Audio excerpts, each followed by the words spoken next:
हाँ, देखो अब यूपीएससी का क्वेश्चन देखो सर कहाँ से बना दिया यूपीएससी ने।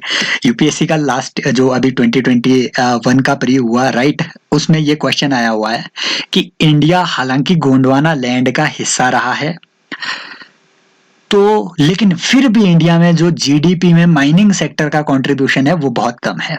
अब जिस आदमी को ये पता नहीं होगा कि गोंडवाना लैंड का हिस्सा रहने के फायदे क्या हैं, क्यों गोंडवाना लैंड को माइनिंग से कनेक्ट किया जा रहा है, वो इस क्वेश्चन को एड्रेस कर ही नहीं सकता था। तो गजब का क्वेश्चन है ये, राइट। गजब का क्वेश्चन है लेकिन बहुत इजी भी है। देखो गोंडवाना लैंड का हिस्सा इंडिया रहा है, ये कहना वो यही चाहता है कि भैया गोंडवाना लैंड जो है हमारा, ये आपका प्री कैम्ब्रियन एरा के रॉक्स हैं, राइट। जो गोंडवाना सिस्टम है ये बहुत पुराना सिस्टम है, और जितने पुराने आपके रॉक सिस्टम होंगे उतने ज्यादा वहां पे मिनरल पाए जाएंगे, उतना मेच्योर वो आपका रॉक सिस्टम होगा, राइट। इसका मतलब हम ये कनेक्ट कर सकते हैं कि इंडिया, अगर आपने टेक्टोनिक प्लेट्स थ्योरी, अगर आपने टेक्टोनिक थ्योरी पढ़ी हो, राइट, तो आपको पता होगा कि इंडिया जो है ना, ये जब जब टेक्टोनिक मूवमेंट्स हुई तो ये यहाँ अंटार्कटिका वाले क्षेत्र से यहाँ आपके यूरेशियन प्लेट की तरफ मूव कर रहा है, राइट। काफी टाइम से मूव कर रहा है। तो ये जो आपका पेनिनसुलर पार्ट है ये बहुत पुराना पार्ट है सर, हालांकि हिमालयाज बहुत नए फॉर्म हुए हैं, पेनिनसुलर पार्ट आपका बहुत पुराना है। और लेकिन तो इसलिए क्योंकि ये इतना पुराना है इसलिए यहाँ पे माइनिंग के तो बहुत चांसेस होने चाहिए, लेकिन फिर भी इंडिया में जो माइनिंग सेक्टर है वो उतना कंट्रीब्यूट क्यों नहीं कर पा रहा है, ये क्वेश्चन बेसिकली यही कहना चाह रहा है।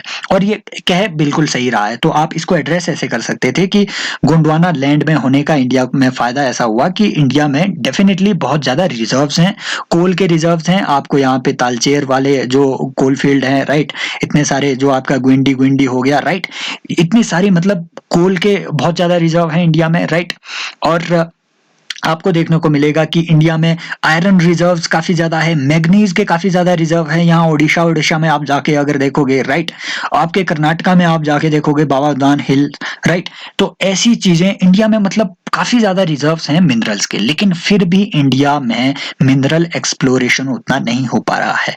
और इसकी वजह है इस क्वेश्चन के मिलने की सर ये, क्योंकि एक ओपिनियन आया था आपके, ये हिंदुस्तान टाइम्स का पार्ट है, राइट, कि भैया इंडिया में आप मिनरल इकोनॉमी को कैसे आप पोटेंशियल इसका डेवलप कर सकते हो, मतलब मिनरल इकोनॉमी को इंडिया में कैसे डेवलप किया जाए। आज के दौर में जो 1.7% आपकी माइनिंग इंडस्ट्री का कंट्रीब्यूशन है जीडीपी में, इसको जो प्रेजेंट गवर्नमेंट है इसको 2.5% तक इंक्रीज करने का लक्ष्य रखा हुआ है। हालांकि बहुत ज्यादा इंक्रीज नहीं है लेकिन फिर भी कम से कम लक्ष्य तो रखा हुआ है, राइट। तो इसके लिए एक नेशनल मिनरल पॉलिसी भी लाई गई थी 2017 में, आपको याद होगा, राइट। नेशनल मिनरल पॉलिसी भी लाई गई थी। और 2020 में सर एक बहुत इंपॉर्टेंट काम ये हुआ कि जो एमएमडीआर एक्ट है आपका, mines and minerals development act, right, और आपका जो कोल माइंस एक्ट, इन दोनों को अमेंड किया गया। कोल माइंस एक्ट को अमेंड करके एक क्लॉज डाला गया सर कि अब अगर आपको कोल माइनिंग करनी है, तो पहले होती थी captive coal mining, right. Captive coal mining मतलब अगर कोई भी कंपनी कोल माइनिंग प्राइवेटली कर रही है तो उसे वो पूरा कोल अपने यूज में ही लाना होगा, वो मार्केट में उसको सेल नहीं कर सकता। मार्केट में सेल करने की जो इजाजत है वो सिर्फ गवर्नमेंट ऑन्ड कंपनीज को थी। लेकिन अब इसको कमर्शियल कोल माइनिंग में बदल दिया गया 2020 में, मतलब अब प्राइवेट माइनिंग इंडिया में अलाउ कर दी गई। इसीलिए आपके यहाँ पे क्वेश्चन है, राइट। कनेक्शन बैठ गया कि क्वेश्चन क्यों है। और साथ में सर हिंदू में ये आपका लास्ट ईयर यहाँ पे क्वेश्चन आया हुआ था, राइट, कि जो मतलब ये एक आर्टिकल था कि एनजीओज जो है ना, इंडिया में जो कोल ब्लॉक्स ऑक्शन हो रहे हैं कमर्शियल कोल माइनिंग के लिए, इसके खिलाफ खड़े हो गए थे लास्ट ईयर। ग्लोबल एनजीओज, इन्होंने एक कैंपेन, ग्लोबल कैंपेन शुरू कर दिया था, राइट। और एक जो ग्रीन पीस नाम का एनजीओ है, ग्रीन पीस नाम का एनजीओ, उन्होंने इंडिया में अपना फंक्शन ही बंद कर दिया, करना पड़ा उन्हें, क्योंकि एफसीआरए एक्ट के तहत उस ग्रीन पीस एनजीओ को फॉरेन कंट्रीब्यूशन मिल ही नहीं रही थी। क्यों? क्योंकि उनकी जो अकाउंट्स थे उसमें कुछ डिस्क्रिपेंसी पाई गई और उसको सीज कर दिया गया लास्ट ईयर। तो क्वेश्चन इसीलिए है कि भैया इंडिया में माइनिंग पोटेंशियल क्यों नहीं इंक्रीज हो रहा है। आई होप आपको बैकग्राउंड क्लियर है, इवन आपने आंसर भी अब तक सोच लिया होगा, राइट। कॉजेज क्या है सर इंडिया में, अगर कोल माइंस, बाकी हमने पूरा देख लिया कि ये क्वेश्चन क्यों है, राइट, इसका पर्सपेक्टिव आंसर क्या हो सकता है। अब देखो, अब इंट्रो क्या हो सकता है वो भी हमने पहले डिस्कस कर लिया था। अब आते हैं सिंपल बॉडी में, क्योंकि 150 वर्ड्स में लिखना है, आपने सिर्फ लिखना है कि कॉजेज क्या है इंडिया में लो, मतलब माइनिंग सेक्टर की लो ग्रोथ के सर। तो कुछ जनरल कॉजेज आप लिख सकते हो कि पॉलिसी लेवल कॉजेज क्या है, राइट, पॉलिसी लेवल कॉजेज क्या है कि there is a lack of coherent policy in India. Mining sector comes under, I think it comes under state list, right? तो माइनिंग सेक्टर में स्टेट और centre का coordination बनाना बहुत ही मुश्किल काम इंडिया में है, राइट? और मेजर मिनरल माइनर मिनरल का जो ये एक चला रहता है कि भैया मेजर मिनरल और माइनर मिनरल पे सेंट्रल और स्टेट गवर्नमेंट के बीच काफी टसल चली हुई है कि भैया इसको आप माइनर मिनरल डिक्लेयर करो ताकि स्टेट गवर्नमेंट का इसमें कंट्रोल हो जाए, राइट? तो ऐसी चीजें पॉलिसी लेवल पे इंडिया में काफी लेक्यूनास है। एक वजह ये है, राइट। दूसरी वजह कि लंबे टाइम तक इंडिया में जो कोल माइनिंग है वो कैप्टिव कोल माइनिंग का प्रिंसिपल हम फॉलो करते रहे, कमर्शियलाइजेशन अभी तक माइनिंग सेक्टर का उतना ज्यादा नहीं हो सका है। तो प्राइवेट फोर्सेस के लो पार्टिसिपेशन को आप इसमें दूसरा कॉज बता सकते थे। तीसरा कॉज आप बता सकते हैं कि lack of skilled workforce, right. अब माइनिंग फोर्स में अब आप बोलेंगे कि भैया माइनर्स के लिए कौन से स्किल की जरूरत है, सर बहुत जरूरत है। माइनिंग सेक्टर को अगर आपने डेवलप करना है तो जो नई टेक्नोलॉजी है वो आपको इंट्रोड्यूस करनी पड़ेगी, और इसके लिए जरूरी है कि भैया नई टेक्नोलॉजी को चलाने वाले उतने बढ़िया ड्राइवर भी होने चाहिए। मतलब अगर आपको नई मशीनें लानी है तो उसको चलाने वाले ऑपरेटर्स भी बेटर होने चाहिए। तो वो लैक ऑफ स्किल्ड वर्कफोर्स एक और यहाँ पे कारण बन सकता है। ये एक मल्टी डायमेंशनल होने वाला है आपका, राइट।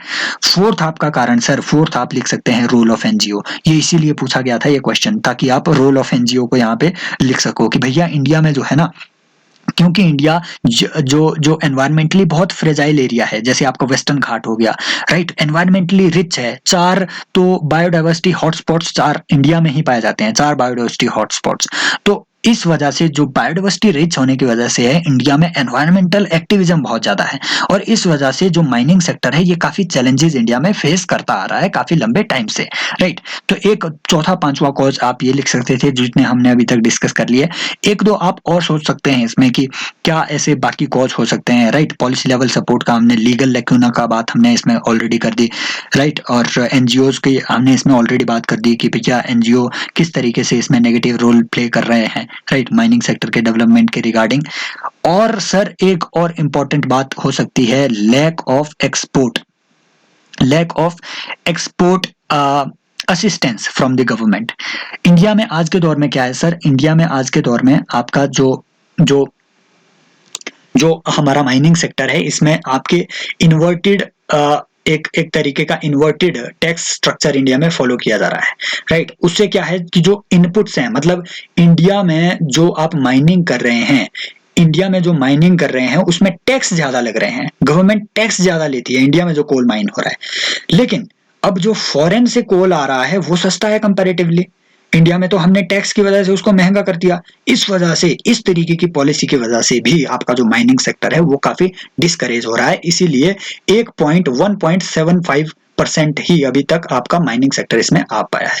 बाकी आप इसमें लिख सकते थे कि गवर्नमेंट हालांकि कुछ स्टेप्स भी ले रही है, ये आपने एक एक पॉइंट में लिखना था, सिर्फ एक पॉइंट एक लाइन गवर्नमेंट की स्टेप्स मैंने आपको पहले ही बता दिए कि भैया एमएमडीआर एक्ट को अमेंड किया गया, राइट, कोल माइंस एक्ट को अमेंड किया गया, फिर कमर्शियल कोल माइनिंग अलाउ कर दी गई, राइट, और डीक्रिमिनलाइज किया गया कई सारे ऑफेंसेस को माइनिंग से रिलेटेड। अभी रिसेंटली माइनिंग रेगुलेशंस हमने पढ़ी पिछले लेक्चर में, राइट, अगर आपने वो विजन आईएएस के डिस्कशन को पढ़ा होगा, राइट। तो कई सारे ऑफेंसेस को डीक्रिमिनलाइजेशन किया गया उनका, और आपका जो नेशनल माइंस पॉलिसी है, नेशनल पॉलिसी फॉर माइंस, वो लाई गई। तो ऐसे आप इसको एड्रेस कर सकते थे और कंक्लूजन इसमें अच्छा लिख सकते थे, राइट। तो I hope I have addressed all the aspects of this question. तो मिलते हैं ऐसी डिस्कशन के साथ नेक्स्ट लेक्चर में। सब्सक्राइब कीजिए चैनल को, बेल आइकन पे क्लिक कीजिए, और सर आपने टेलीग्राम चैनल कब ज्वाइन करना है? बाय।